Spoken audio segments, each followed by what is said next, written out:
नमस्कार आप सभी के लिए। तो आज के एडिटोरियल में बात करने वाले हम चाइना की जो स्ट्रेटजी है पेंगोंग त्सो लेक और जो भी लाइन ऑफ एक्चुअल कंट्रोल के अराउंड चाइना कर रहा है, जो भी अपने एंडेवर कर रहा है या जो अपने कहना सही एग्रेशन दिखा रहा है, उन सभी के बारे में कि आखिरकार इंडिया के पास क्या पॉजिटिव पॉइंट हैं और चाइना के पास क्या कुछ कमियां हैं या टेक्टिकल रूप से चाइना कहाँ कहाँ वीक करता है कंपेयर टू इंडिया। तो इसी के बारे में आज डिस्कस कर देंगे। तो चलिए, सब्सक्राइब आपने चैनल को ना किया हो तो please hit the subscribe button and आप हमें सपोर्ट भी कर सकते हैं। फॉलो द जो description link. Aviation website are ours with report of the rapid upgradation of aviation infrastructure in Tibet. तो एविएशन वेबसाइट हैं वो भरी पड़ी हैं किस चीज़ से कि रैपिड अपग्रेडेशन कर रहा है। कौन कर रहा है? पीएलए कर रही है, मतलब चाइना की आर्मी कर रही है। कहाँ पर कर रही है? तिब्बत के अंदर कर रही है। While the expansion of the road and railway network there has been subject to much debate. और यहाँ पर रेल और रोडवे जो रोड नेटवर्क है वो एक सब्जेक्ट है डिबेट का, वो तो अलग से है ही।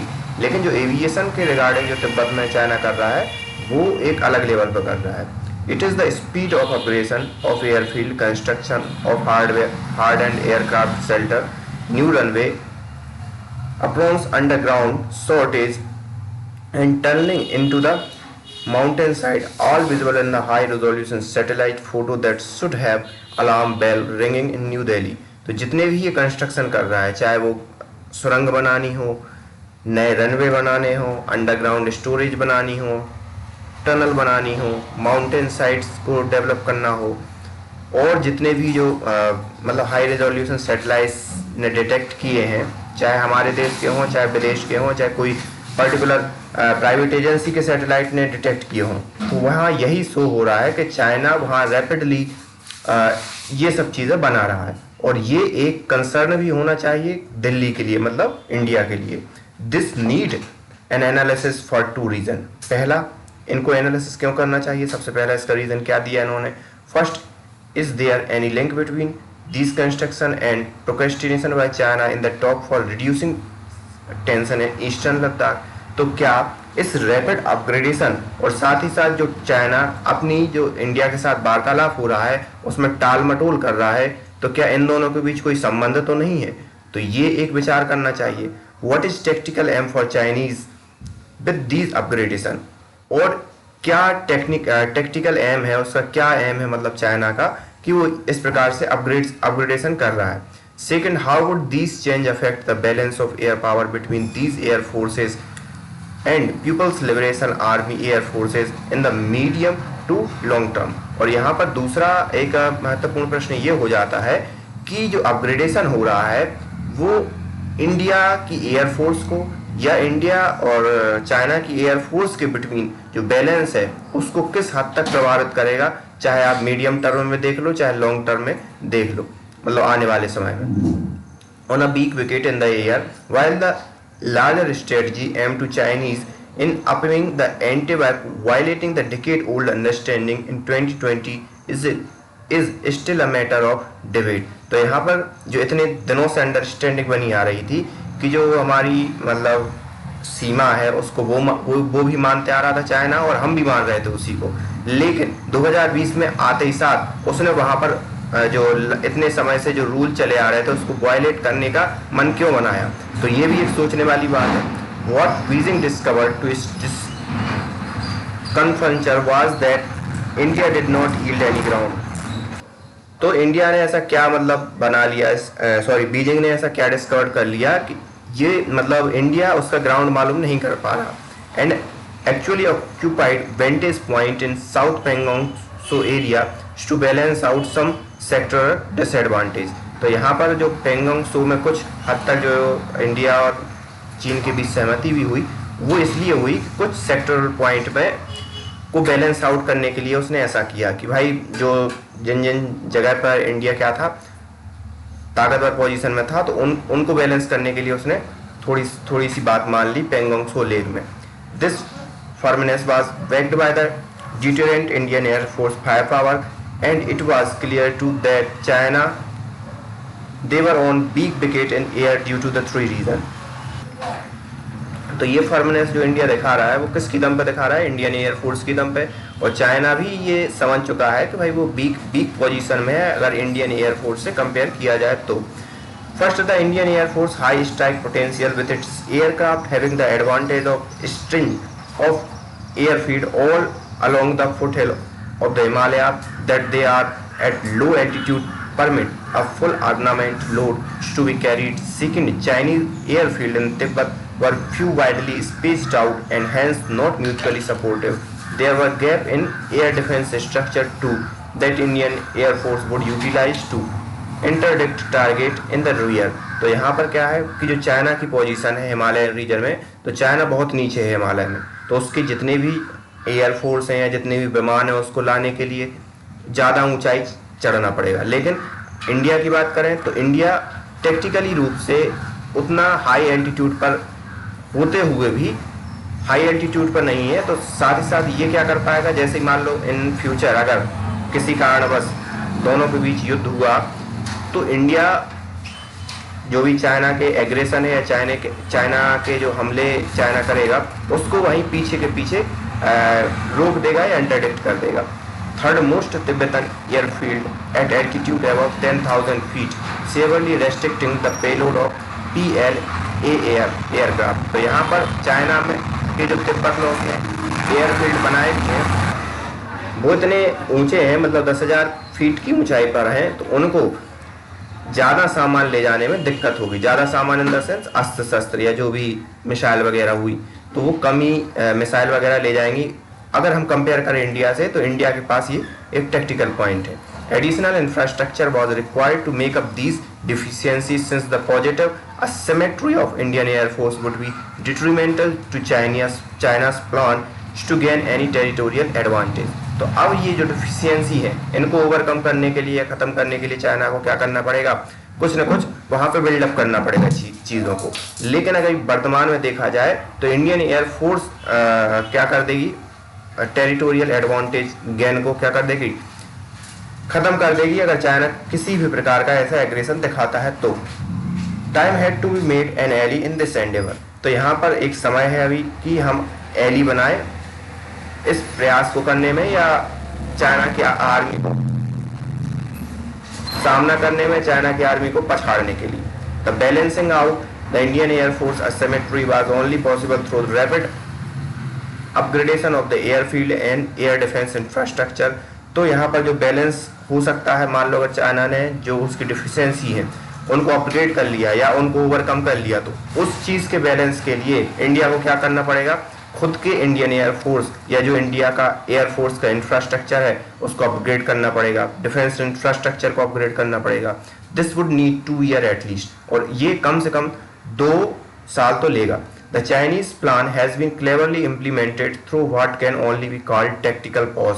तो जो चाइनीज प्लान है उन्होंने क्लियरली इम्प्लीमेंट कर लिया। कैसे हो रहा है, मतलब क्लियरली इम्प्लीमेंट हो रहा है, कैसे हो रहा है कि जो टेक्टिकल पॉज लिया, tactical pause in the sense कि यहाँ पर एक समय तो ये बातें कर रहे हैं और साथ ही साथ वहाँ पर खुद के लिए मजबूत भी कर रहे हैं अपने एरिया में, तिब्बत में। मतलब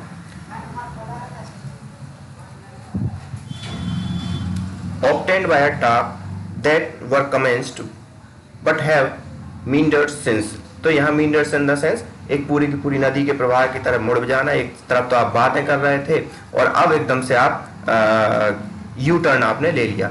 अब weak throw in the eyewall to eyewall posture came in February when simultaneous withdrawal in certain area was agreed on, including pullback of Indian troops from their vantage point in area South Pangong Tso।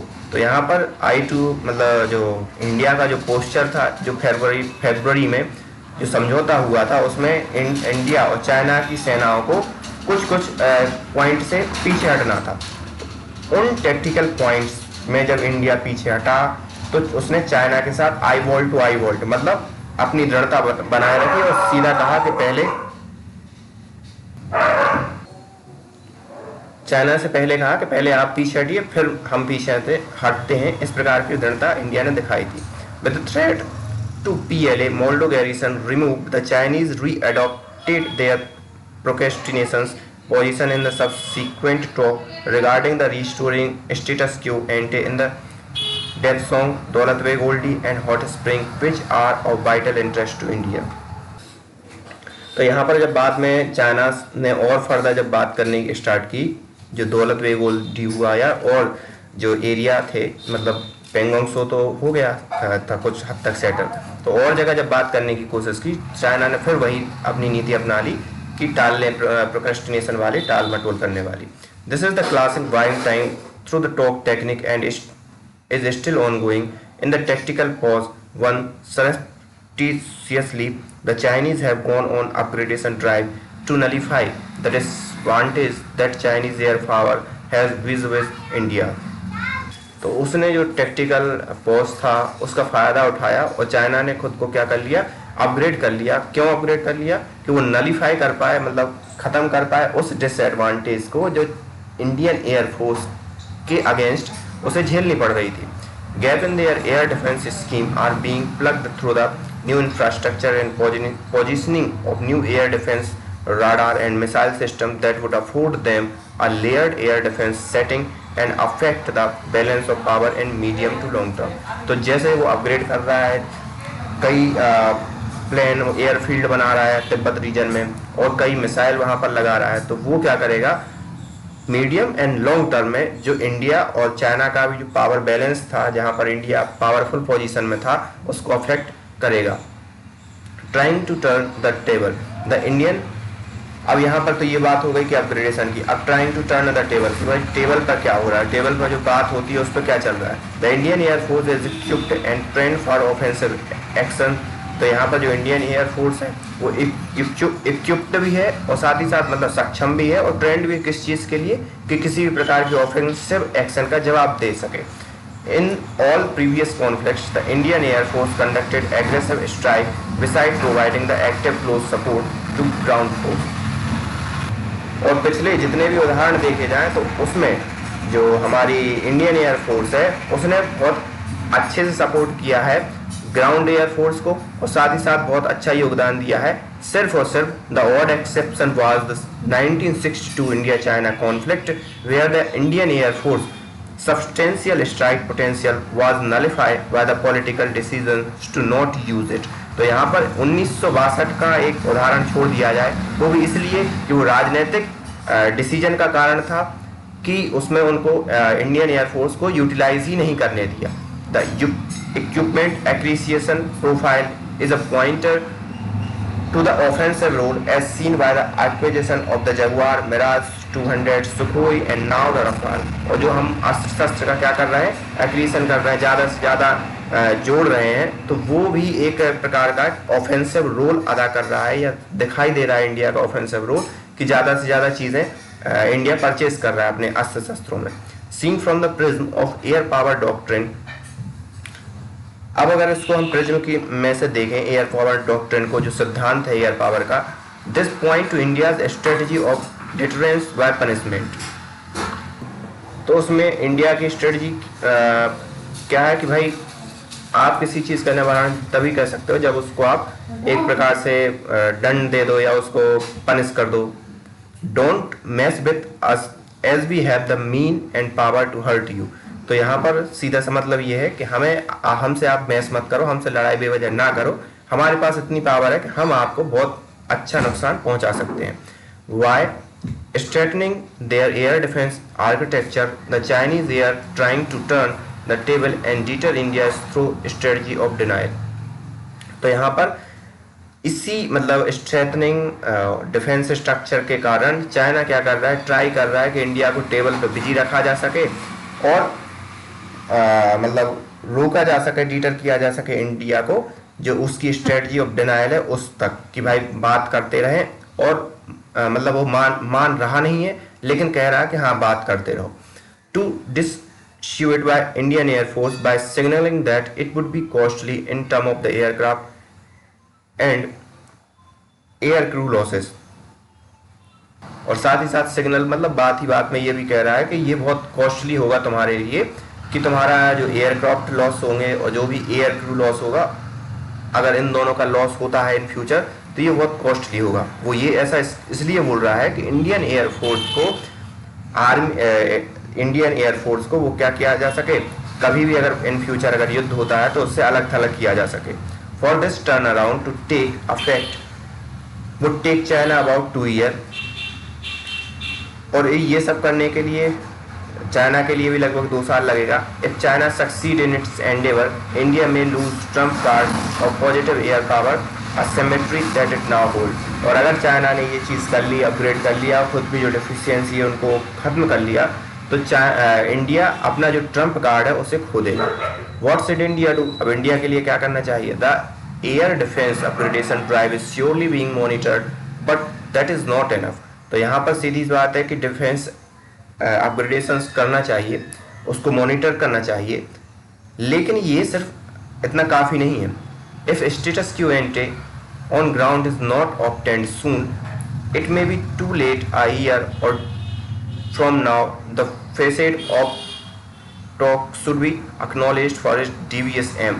तो यहाँ पर अगर हमने अभी से हमारी जस की तस स्थिति जो थी मई में, अगर हमने उसको मतलब फिर से उसको रिस्टोर नहीं करवा पाया, चाहे बात के थ्रू हो चाहे एग्रेशन के थ्रू, जैसे भी हो, तो ये इंडिया के लिए बहुत लेट हो जाएगा।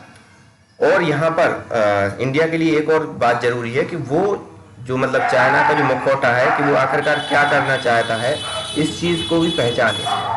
Demand eight talk Indian air force must reflect it's understanding of China's game plan. और यहाँ पर जो भी बात होती है या जो होती है उसमें चाइना के गेम प्लान को भी समझना चाहिए। There is no other way, और इसके अलावा कोई हमारे पास दूसरा विकल्प भी नहीं है। So this is all about today's editorial. So thank you for today.